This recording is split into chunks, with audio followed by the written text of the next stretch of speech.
الحمد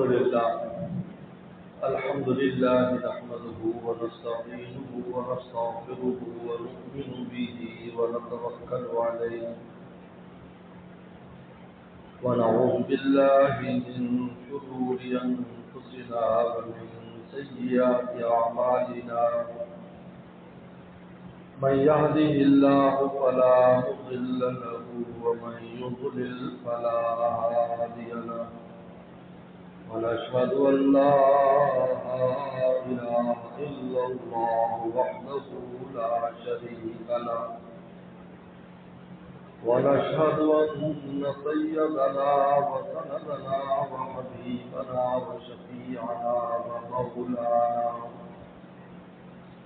وشفيعنا ومولانا محمدا عبده ورسوله صلى الله تعالى عليه وعلى آله وأصحابه وبارك وسلم.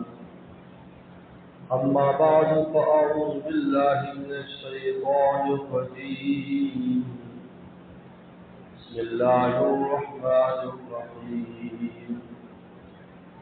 وما كان الله ليعذبهم وأنت فيهم وما كان الله معذبهم وهم يستغفرون. قال النبي صلى الله عليه وسلم من لزم الاستغفار جعل الله من كل هم فرجا ومن كل ضيق مخرجا ورزقه من حيث لا يحتسب أو كما قال عليه الصلاة والسلام. صدق الله وصدق رسوله النبي الكريم. اللہ تعالیٰ نے قرآن مجید میں اجتماعی اور انفرادی عذاب اور اللہ کے غیظ و غضب سے بچنے کا نسخہ بتایا ہے. اجتماعی عذاب اور انفرادی عذاب، ہر آدمی مشکل مصیبت میں مبتلا ہوتا ہے، اور ایک اجتماعی عذاب ہے پوری قوم پر آتا ہے. اس کا نسخہ بیان فرمایا کہ تم کیسے بچ سکتے ہو. فرمایا ما کان اللہ لیعذبہم وانت فیہم، اللہ تعالی ہرگز عذاب نہیں دیں گے جب تک اے اللہ کے نبی صلی اللہ علیہ وسلم آپ کی ذات مبارک موجود ہے. پیغمبر السلام کی ذات اقدس جب تک موجود ہے کوئی عذاب نہیں آئے. چنانچہ جب تک دنیا میں اللہ کے نبی صلی اللہ علیہ وسلم رہے کوئی عذاب کی کوئی ایسی شکل نہیں آئی جس میں عموم ہو. ان کا عام عذاب جب آتا ہے اس میں سب پر آ جاتا ہے. حضرت ام سلمہ رضی اللہ عنہ کی روایت ہے، پیغمبر صلی اللہ علیہ وسلم سے پوچھا کہ جب اللہ کا عذاب آتا ہے تو اس میں نیک لوگ بھی ہوتے ہیں، جہاں پر عذاب آتا ہے اچھی جگہ بھی ہوتی ہیں، نیک لوگ بھی ہوتے ہیں. فرمایا اذا کثر الخبث، جب برائی بڑھ جاتی ہے تو پھر سب پر ہی آ جاتا ہے. ثم یبعثون علی نیات، لیکن قیامت کے دن سب کے ساتھ الگ الگ معاملہ ہوگا. جو نیک ہوگا اس کو نیک اٹھایا جائے گا، جو بد ہوگا اس کو بد اٹھایا جائے گا. پیغمبر اسلام کی ذات اقدس جب تک تھی انفرادی بھی امن چین اور اجتماعی بھی امن چین، اور پیغمبر اسلام کی برکت سے ہی اس وقت تو یہ 100% اور کلی طور پر یہ نظام تھا کہ کوئی عذاب نہیں آ سکتا. اور آپ کے جانے کے بعد بھی پیغمبر صلی اللہ علیہ وسلم کی وجہ سے قیامت تک ایسے عذاب نہیں آئیں گے جو پہلی قوموں پر آئے کہ صفحہ ہستی سے قومیں مٹا دی گئی، نام و نشان نہیں. آج قوم لوط کا کوئی نسب تلاش کرنا چاہے، قوم عاد و ثمود کا کوئی نسب تلاش کرنا چاہے، قوم نوح کا کوئی نسب تلاش کرنا چاہے، سوائے نوح علیہ السلام کے چند بیٹوں کے کسی کا نسب نہیں ہے. کہاں گئے؟ نوح علیہ السلام کے 3 بیٹوں سے پورا عالم کا نسب چلا ہے. اس لیے نوح علیہ السلام کو ابو ثانی کہا جاتا ہے، جس طرح آدم السلام پہلے باپ تھے اس انسانوں کے، دوسرے باپ نوح علیہ السلام، کیونکہ انہی کی اولاد سے یہ پورے میں اور آپ جو بیٹھے ہیں، ہم اور آپ سب رشتہ دار ہیں، پوری دنیا آپس میں رشتہ دار ہے، کیونکہ یہ بھائیوں کی اولاد ہے، یہ سب بھائیوں کی اولاد ہے۔ اس لیے اللہ تعالی نے قرآن مجید میں فیصلہ کر دیا، جب یہ بات نازل ہوئی کہ لوڈیوں سے شادی کرنے کے بارے میں، اب عرب معاشرہ بڑے ناز نخرے والا معاشرہ تھا، لوڈیوں سے شادی کرے، یہ کیسے ہوتا کہ لوڈی جو ہمارا مال ہے جس کو چاہے بیچ دے، ایک نوکر ہے ہم اس کو اپنے برابر لے آئیں، کیونکہ شادی کرے گا تو برابری ہو جائے گی۔ تو اللہ تعالیٰ نے یہی کہا کہ اپنے نسب کے اعتبار سے دیکھو تم ایک ہی ہو، یہ غلام اور لوڈی ہے تو کیا ہوا، نسب کے اعتبار سے یہ بھی تمہارا رشتہ دار ہے۔ اور پھر ہم نے کسی لوڈی میں کسی غلام میں کیا صلاحیت رکھی ہے، ہو سکتا ہے کہ آزاد میں وہ چیز نہ ہو جو اللہ نے غلام میں رکھی۔ چنانچہ کتنے بڑے بڑے انسان جو لوڈیوں کے بطن سے پیدا ہوئے لیکن اپنے زمانے میں انہوں نے عظیم الشان کام کیے، ظاہری طور پر بھی، روحانی طور پر بھی، ظاہری طور پر بھی۔ ہارون رشید جیسا بادشاہ لوڈی کی اولاد ہے، کتنا عظیم الشان بادشاہ گزرا ہے، ظاہری طور پر دیکھ لیں۔ اور محدثین اور علماء اور مفسرین کی بہت بڑی جماعت ہے،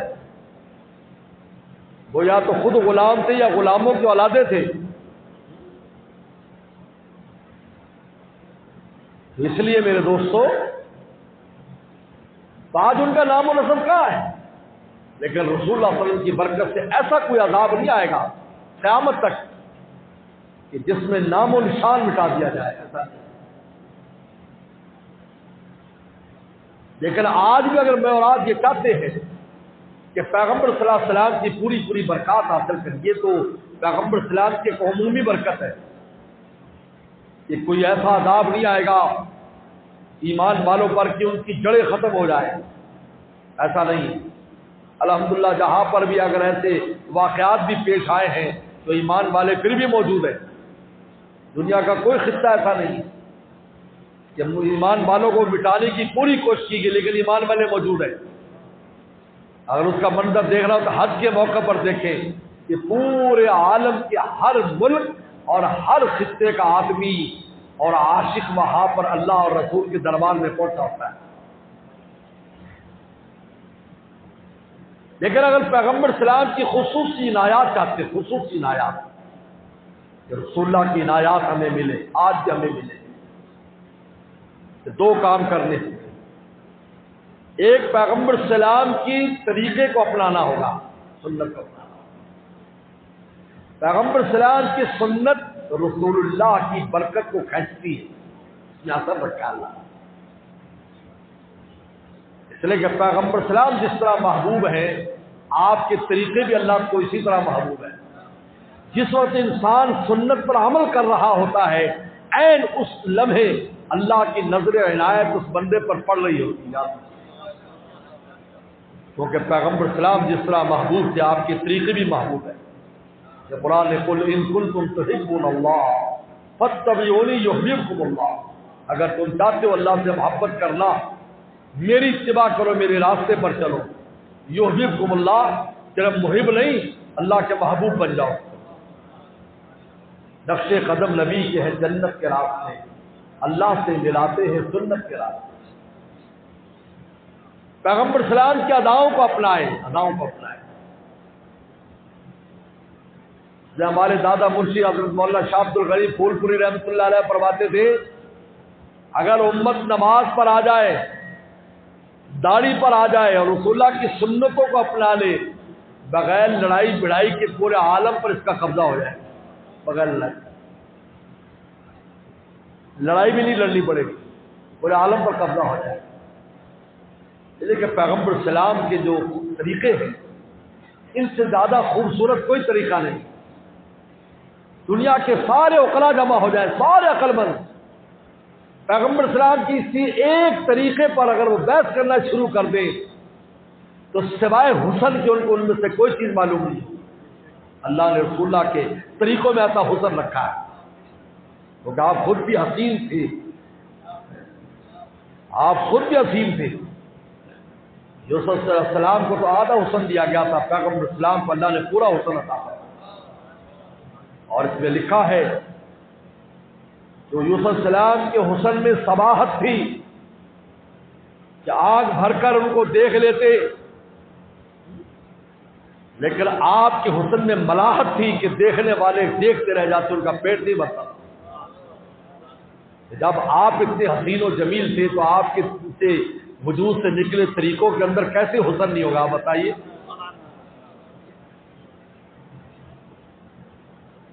اور دوسرا، پیغمبر صلی اللہ علیہ وسلم پر درود شریف کا معمول رکھنا، یہ آپ کی عنایات اور برکات کو کھینچتا ہے.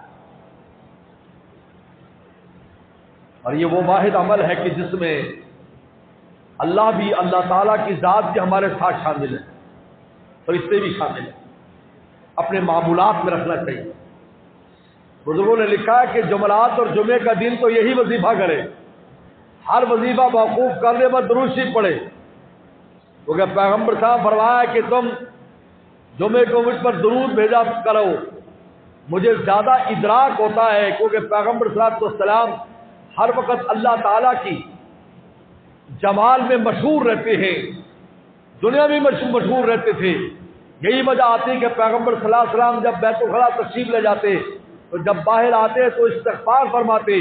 اس استغفار کی وجہ محدثین نے یہی لکھی ہے، میں اور آپ اس لیے استغفار کرتے ہیں، اللہ ہماری یہ کمزوریاں ہے جس کی وجہ سے ہم بیت الخلاء میں بیٹھے ہیں، ہم وہاں تیرا نام نہیں لے سکتے، ہم بول نہیں سکتے، ہم کو کلمہ نہیں پڑھ سکتے، اور اس حالت میں ہم باہر آتے ہم توبہ استغفار کرتے ہیں. لیکن پیغمبر السلام کے استغفار کرنے سے لیے نہیں تھا، بلکہ اس وقت بھی آپ کا دل اللہ تعالیٰ کی جمال کا مشاہدہ کرتا تھا، تو آپ پر ایک حیا کی کیفیت طاری ہو جاتی تھی. تو آپ جب باہر آتے اس حیا پر آپ استغفار کیا کرتے تھے.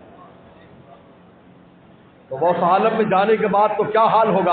اس لیے آپ نے فرمایا کہ تم جمعے اور جمعرات کو قرات کو مجھ پر درود، وہ بھی جمعہ ہی ہے تو مغرب سے شروع ہو جاتا ہے، درود شریف بھیجا کرو، مجھے اس کا زیادہ ادراک ہوتا ہے. یہ دو کام ایسے ہیں جو پیغمبر صلی اللہ علیہ وسلم کی عنایات کو کھینچتے ہیں.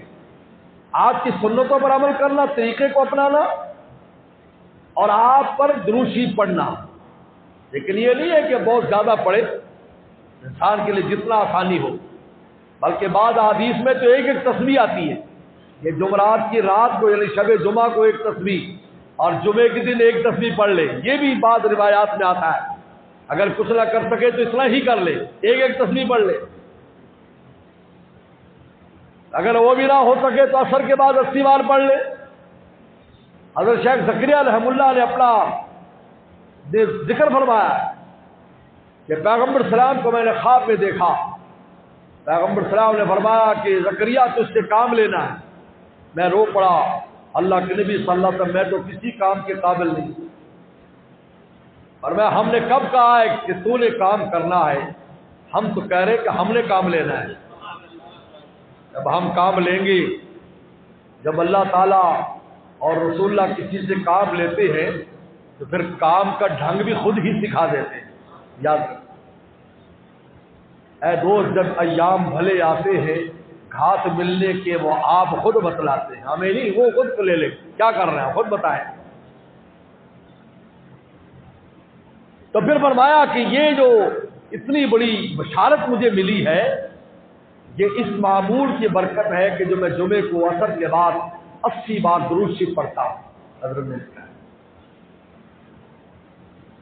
اور نہ تو یہی کر لے انسان، بندہ جتنا بھی ہو سکے پڑھنے کی کوشش کرے.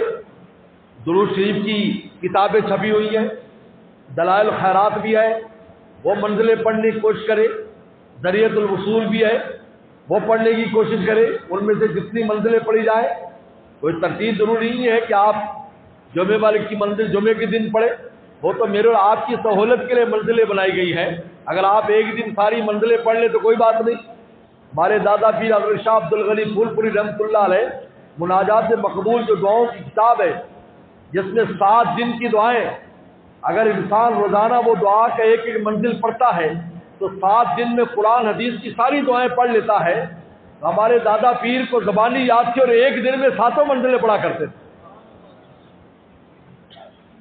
اس طرح حضرت مفتی شفیع صاحب رحمۃ اللہ علیہ جب حج عمرے پر جاتے تو سعی کے دوران، حضرت سعی کے دوران یہ پڑھتے تھے، ایک چکر میں 1 منزل پڑھ لیتے، دوسرے میں یعنی 7 چکروں میں 7 منزلیں پڑھ لیتے. ایسی کوئی پابندی نہیں ہے، لیکن میرا آپ کی سہولت کے لیے کہ آپ جمعے کو یہ پڑھ لیں، ہفتے کو یہ پڑھ لیں، اتوار کو یہ پڑھ لیں، لیکن آپ 7 پڑھ لیں. شب جمعہ سے شروع ہو جائے اور جمعے کی شام تک 7 منزلیں درود شریف کی پڑھ لیں، مراد جو ہے ذریعۃ الوصول کی پڑھ لیں، دلائل خیرات کی پڑھ لیں، کوئی پڑھ لیں آپ. اور دوسری چیز وہ بیان کی قرآن مجید نے اللہ کے انفرادی و اجتماعی عذاب سے بچنے کی. وما کان اللہ معذبہم وہم یستغفرون، کہ اللہ ان کو ہرگز عذاب نہیں دیں گے اگر وہ لوگ استغفار کرتے رہیں گے. استغفار، اللہ سے معافی مانگتے رہیں گے، اللہ عذاب نہیں دیں گے. یہ استغفار عجیب چیز ہے، اس لیے کہ انسان کے جو گناہ ہیں یہ عذاب الہی کو کھینچتے ہیں. ہر گناہ کے اندر یہ عجیب خاصیت ہے، گناہ میں عجیب خاصیت ہے کہ یہ عذاب کو کھینچتا ہے. بلکہ جس عضو کے ذریعے گناہ ہو جاتا ہے اسی میں آگ کا اثر آ جاتا ہے، آگ کا اثر آ جاتا ہے. آپ نے ہاتھ سے گناہ کیا، اب آپ سمجھے کہ آپ کے ہاتھ میں آگ آ گئی ہے، دوزخ کی آگ ہے، مسالہ لگا دیا گیا ہے. آنکھ سے کیا آنکھ میں آ گیا، زبان سے کیا زبان پہ آ گیا. جسم کے جس عضو سے بھی گناہ کیا جاتا ہے اس میں فوراً جہنم کا اثر آ جاتا ہے. جس طریقے پر ماچس کی تیلی کے اوپر آگ ہے، آپ نے جیب میں رکھی لیکن وہ آگ ہے، لیکن جلے گی کب؟ جب آپ ماچس کے ساتھ اس کو رگڑیں گے. اسی طریقے پر جب یہ انسان قبر میں جاتا ہے اور قبر کا جب اس کو رگڑا لگتا ہے وہ آگ ظاہر ہو جاتی ہے. آنکھ کی جگہ سے آگ نکل رہی ہے، زبان سے آگ نکل رہی ہے، جسم سے آگ نکل رہی ہے. یہ مسئلہ گناہ کی وجہ سے آیا اور اس کا واحد حل توبہ استغفار ہے. جب توبہ استغفار انسان کر لیتا ہے اللہ تعالیٰ وہاں سے اس عزم سے بھی گناہ کے اثر کو مٹا دیتے ہیں، فرشتوں کے نام اعمال میں بھی مٹا دیتے ہیں اور اس زمین کے خطے سے بھی مٹا دیتے ہیں اور فرشتوں کو بھی بھلا دیتے ہیں کہ اس نے کوئی گناہ کیا ہے، بلکہ ان کے گناہوں کو نیکیوں سے تبدیل فرما دیتے ہیں، نام اعمال میں بھی لکھوا دیتے ہیں. وہم یستغفرون، استغفار کہا کہ اللہ کے نبی صلی اللہ علیہ وسلم آپ کو چلے جائیں قیامت تک امت استغفار کرے. اگر گناہ نہیں چھوڑتے، اگر میں اور آپ کپڑے اگر ایسا کام کرتے کہ ہمارے کپڑے میلے ہوتے ہیں، بعض ایسے کام ان میں کپڑے میلے ہوتے ہیں، یا ہمارے بچے کپڑے میلے کرتے ہیں، اس کا یہ مطلب تو نہیں ہے کہ ہم کپڑے دھونا چھوڑ دیں، بلکہ ہمارا کام ہے کہ اگر کپڑے میلے ہوتے ہیں تو ہم دھونے کا بھی اہتمام کریں، تاکہ اگلا آدمی یہ کہے کہ جہاں ماشاءاللہ صاف ستھرا انسان ہے. کام کے ٹائم تو کپڑے میلے ہوتے ہیں لیکن بعد میں نہا دھو کر ایسا صاف ستھرا ہو جاتا ہے جیسے یہ کام کرتا ہی نہیں ہے، یہ کوئی مکینک نہیں ہے، یہ کوئی کسان نہیں ہے. بچے ماشاءاللہ کتنے صاف ستھرے ہیں لیکن بچے کپڑے میلے کرتے ہیں. لیکن جو ہوشیار ماں باپ ہے فوراً ان کو نہانے دھلانے کا اہتمام کرتے ہیں. میرے دوستو، اگر انسان سے گناہ نہیں چھوڑتے تو اپنے روح کے دامن کو استغفار سے دھونا تو بند نہ کرے. اگر گناہ نہیں چھوڑتے تو دھونا بند نہ کرے. جب ساتھ ساتھ دھلتے رہیں گے اللہ کے ان کی معافی ہوتی رہے گی تو وہ گناہوں کا ڈھیر جمع نہیں ہوگا جس کے اوپر عذاب الہی نازل ہوگا. کیونکہ جب حدود سے تجاوز ہو جاتا ہے تب عذاب آتا ہے، تھوڑے بہت اس پر نہیں آتا. پہلے انسان کو انفرادی طور پر اللہ تعالیٰ پکڑتے ہیں، انفرادی طور پر اس کے گناہ کی وجہ سے اس کو تکلیف آتی، اس پر توبہ استغفار کر لے، بات ختم ہو جاتی. ایک بزرگ تو فرمایا کرتے تھے میں اپنے گھوڑے پر بیٹھنے لگتا، وہ گھوڑا جو میرا تابع دار ہے جب میں بیٹھنے لگتا ہوں تو اچھلنے لگتا ہے. میں سمجھ جاتا ہوں کہ رب تعالیٰ کی کوئی گستاخی ہو گئی، میں توبہ استغفار کرتا ہوں، اللہ سے میں معافیاں مانگتا ہوں، پھر میں گھوڑے کے پاس جاتا ہوں تو آرام سے مجھے سوار کر لیتا ہے، حالانکہ میں نے کچھ درمیان میں کچھ نہیں کیا سوائے اس کے کہ اپنے مولا سے رابطہ کیا۔ کہا میں اپنے گھر میں آتا ہوں، میری وہ بیوی جو میری تابع دار ہے، میں دیکھتا ہوں کہ اس کا موڈ خراب ہے، اس کا موڈ خراب ہے، مجھے برا بلا کہہ رہی۔ میں توبہ استغفار کرتا ہوں، اللہ سے معافی مانگتا ہوں۔ میں جب دوبارہ جاتا ہوں تو اس کو یاد بھی نہیں ہے کہ میرے اور اس کا کوئی اختلاف تھا۔ اس لیے پیغمبر صلی اللہ علیہ وسلم نے ارشاد فرمایا، عمر رضی اللہ عنہ نے پوچھا تھا حذیفہ بن یمان سے فتنوں کے بارے میں، پیغمبر فرمایا کہ انسان کا فتنہ، انسان کی نالائقی اور گناہ جو گھر کے اندر ہو جاتے ہیں، اور نماز روزہ اور ان چیزوں سے ان کی معافی ہو جاتی ہے۔ کہا کہ نہیں، میں اس فتنے کے بارے میں پوچھتا ہوں کہ جو فتنہ ایسے آئے گا جیسے سمندر کی لہریں ہیں اور ہر چیز کو بہا کر لے جائے گا۔ تو انہوں نے کہا کہ اے عمر، آپ بالکل فکر نہ کریں، آپ کے اور اس کے درمیان ایک دروازہ ہے، جب تک وہ دروازہ موجود ہے کسی فتنے کی ہمت نہیں ہے کہ وہ آ سکے، لیکن جب وہ دروازہ ختم ہو جائے گا تو فتنے آئیں گے۔ تو انہوں نے پوچھا کہ وہ دروازہ ٹوٹے گا یا کھلے گا؟ کہا کہ وہ دروازہ ٹوٹے گا۔ تو آپ نے افسوس کیا، اوہ اگر ٹوٹے گا اس کا مطلب یہ ہے دوبارہ کبھی بند نہیں کیا جائے گا۔ تو اگر کسی سے حذیفہ بن یمان سے کسی نے پوچھا، حضرت عمر کو پتا تھا دروازہ کون ہے؟ کہا بالکل ایسے پتا تھا جیسے یہ صبح نکلتی ہے، ان کو پتا تھا ان کی ذات فتنوں کے سامنے دروازہ ہے کہ فتنوں کی ہمت نہیں کی زندگی میں آئے، لیکن جب شہید ہو جائیں گے تو پھر فتنوں کا دروازہ کھل جائے گا۔ لہٰذا سب سے پہلے حضرت عثمان غنی رضی اللہ عنہ کی شہادت ہوگی۔ تو میرے دوستو،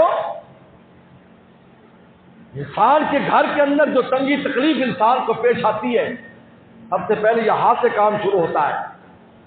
اللہ تعالیٰ یہاں معافی کے اندر توبہ استغفار کر لیتا ہے، بات ختم ہو جاتی ہے، لیکن جب آگے بڑھ جاتا ہے اور قوم اجتماعی گناہوں کے اندر مبتلا ہو جاتی ہے، بس پھر عذاب آتے ہیں۔ لیکن اللہ نے فرمایا کہ ہم عذاب روک سکتے ہیں، کیا ہم یستغفرون، کثرت سے استغفار، اور استغفار وہ ہو جو دل کی ندامت کے ساتھ ہو، تب معتبر ہے۔ ہم اگر استغفر اللہ کہیں، ہمارے دل میں ندامت ہو کہ ہم بہت نالائق ہے، اللہ ہمیں معاف کر دے، دل کی ندامت کے ساتھ۔ اگر دل کی ندامت شامل نہیں ہے، اس استغفار کی کوئی قیمت نہیں، یاد رکھنا۔ حسن بصری یا جنید بغدادی رحمۃ اللہ علیہ کے پاس ایک آدمی آیا، استغفر اللہ کرنے لگا۔ فرمایا اپنی اس استغفار پر بھی استغفار کر، تیرے دل میں کوئی ندامت تو ہے نہیں، زبان سے جھوٹ موٹ سے استغفار کرتا ہے، تجھے اس پر بھی استغفار کی ضرورت ہے کہ تو جھوٹا استغفار کر رہا۔ استغفار وہ ہے کہ انسان کی ذات سامنے ہو، اللہ میں بہت نالائق ہوں۔ جب آدمی ذرا دیر کے لیے سوچ لے کہ میں بہت نالائق ہوں اور اللہ مجھے معاف کر دے، تو پھر اس کو کسی کی نالائقی نظر نہیں آئے گی۔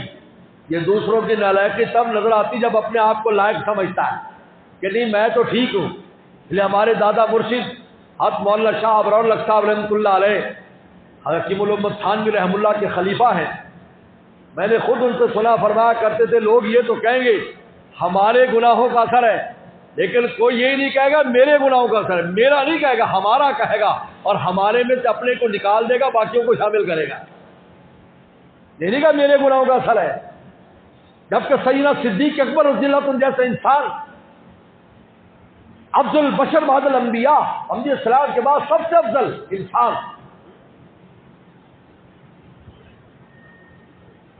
جن کی صدیقیت کی بشارت اس وقت دے دی گئی تھی جس وقت پیغمبر سلام معراج سے واپس آ رہے تھے، اور آپ نے جبریل السلام فرمایا تھا، شرح بخاری میں حضرت شیخ زکریا رحمہ اللہ نے اس حدیث کو نقل کیا، میں یصدقنی، میری تصدیق کون کرے گا کہ میں اتنے کم وقت میں کہاں سے کہاں ہو کر آ گیا۔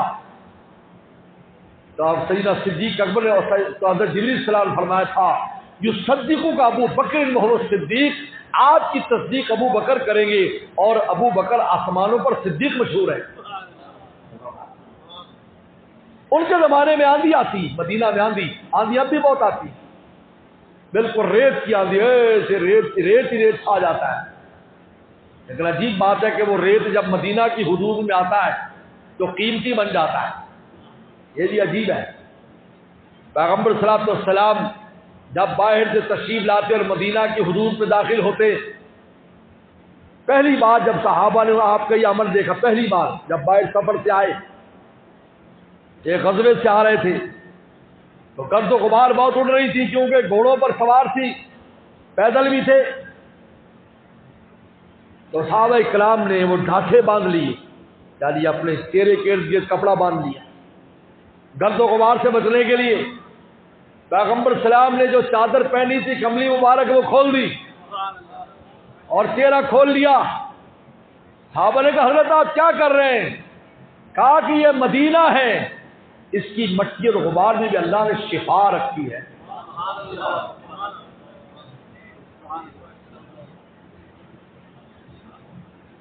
مدینے میں جو آندھی سے اٹھے گی ہوا، میں ایسے غباروں میں مستور ہوں گا، میرے شیخ فرماتے تھے کبھی نور ہوں گا کبھی دور ہوں گا۔ آج کی مٹی میں بھی شفا ہے، وہ جب آندھی مدینہ میں پہنچتی ہے تو وہ شفا بن جاتی ہے مدینہ والوں کے۔ عجیب بات۔ تو سیدنا صدیق نے دیکھا کہ بالکل آندھی آنے والی، عجیب حالات ہے، تو سیدھے مسجد میں گئے، سجدے پڑھ کر کیا کہہ رہے اللہ اگر مدینے والوں پر عذاب آیا تو ابو بکر کی گناہوں کی وجہ سے آیا، یہ نہیں کہا ہماری وجہ سے، میری وجہ سے آیا۔ آندھی نے کیا عذاب نے آنا تھا، تو بڑے لوگ تھے۔ عمر رضی اللہ عنہ زمانے میں دو واقعات ہوئے۔ میں نے پہلے بتایا کہ مدینہ شریف کی زمین وہ ہے کہ جہاں اس کے دائیں بائیں آتش فشاں بہت تھے، اس لیے مدینہ کے ارد گرد کالے کالے پتھر ہیں۔ یہ آتش فشاں پہاڑوں میں سے نکلے ہوئے پتھر ہیں جو آگ سے جلے ہوئے کالے پتھر، اس کو ہررا کے پتھر کہتے ہیں۔ یہ نشانی ہے کہ مدینہ آ گیا۔ ہمارے والد صاحب رحمۃ اللہ علیہ 1950 میں حج میں گئے تو فرمایا پرانے زمانے کی بسیں ہوتی تھی، فرمایا جب گئے تو مجھے جب کالے پتھر آئے تو بس میرے اوپر ایسی کیفیت طاری ہوئی کہ جب تک میری حاضری نے میرا رونا بند نہیں ہوا، مدینہ کے وہ آثار دیکھ کر یہ کالے پتھر بتا رہے ہیں کہ رسول اللہ کا در آنے والا ہے۔ ہوشیار جان مستر ہوشیار، آ گیا شاہ مدینہ کا دیار، ڈھونڈ دی تھی گنبد خضرا کا تو وہ ہے سامنے۔ تو میرے دوستو، تو ایک واقعہ یہ ہوا کہ وہ پھر والکینو اور آتش فشاں پھٹا حضرت عمر کے زمانے، اور اس کا لاوا مدینے کی طرف آنے لگا۔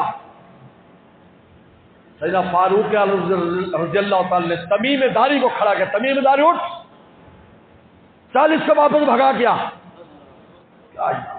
اور ڈنڈا لے گئے، ڈنڈا، اور جب آگے جو لاوا تو اس کے اوپر ڈنڈا مارا، انہوں نے کہا چل واپس۔ امیر المومنین کا حکم ہے، کہتا واپس لاوا ایسے بھاگ رہا تھا جیسے کوئی جانور ہے، اور وہ کھو میں چلا گیا۔ آج تک دوبارہ مدینہ میں ایک واقعہ نہیں ہے کہ کبھی کسی لاوے سے آگ نکلی ہو۔ اور دوسرا زلزلہ آیا، مدینہ سے زلزلہ آیا، ہاتھ عمر دل کوڑا مارا، اے مدینہ زمین کیوں ہلتی ہے، کیا عمر انصاف نہیں کرتا؟ آج تک دوبارہ زلزلہ نہیں آیا۔ یہ دونوں جگہ زلزلے سے محفوظ ہے، مکہ شریف بھی مدینہ سے۔ بہرحال میرے دوستو، اللہ تعالیٰ نے دو بڑے سبب بیان کیے ہیں کہ اگر آپ انفرادی عذاب اور اجتماعی عذاب سے بچنا چاہتے ہو، پیغمبر اسلام کی ذات اقدس سے قریبی تعلق پیدا کرو، اور دوسرا کثرت سے استغفار کرو۔ اللہ مجھے آپ کو عمل کی توفیق عطا فرمائے۔ وآخر دعوانا ان الحمدللہ۔